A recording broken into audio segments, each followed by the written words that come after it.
Bonjour à toutes et à tous. Avec une rentrée très chargée et avec un peu de décalage, nous vous proposons la rétrospective du mois d'octobre.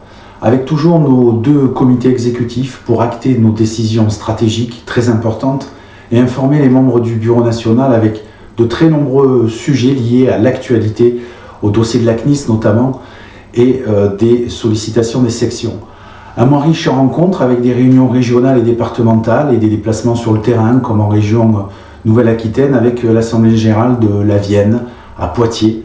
De belles rencontres pour prendre le pouls des territoires et constater le dynamisme de nos équipes. De belles perspectives avec le lancement, comme vous le savez, de notre communication pour les élections jusqu'au mois de novembre. L'occasion de remercier tous ceux qui se sont mobilisés sur ce sujet. Une rencontre au ministère de l'Intérieur avec une délégation d'Avenir Secours reçue à Beauvau par la ministre Caroline Cayeux. C'est notre premier vice-président Jean-Frédéric Biscay qui a pu revenir sur la problématique feu de forêt, en passant bien évidemment par le financement, mais aussi la révision de la catégorie B et la réforme du 3SM. Bref, beaucoup de sujets abordés avec la ministre Caroline Cayeux. Des rencontres aussi avec nos parlementaires, que ce soit Sandra Régol ou le député Freddy Sertine, mais également le plaisir de retrouver le député Jean-Marie Févé qui nous a fait l'honneur d'une remise du rapport qu'il a co-rédigé avec André Chassaigne sur le mécanisme de protection civile européen. De très bons échanges et un interlocuteur supplémentaire convaincu de la nécessité d'une loi de modernisation de sécurité civile acte 2.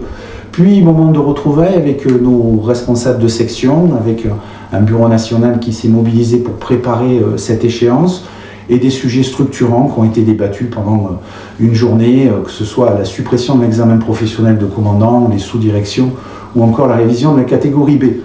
Nos représentants se sont également rendus à l'ENSOSP pour travailler sur le projet de budget 2023.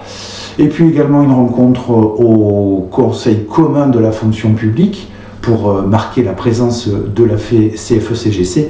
Gageons que le soir du 8, nous soyons encore présents.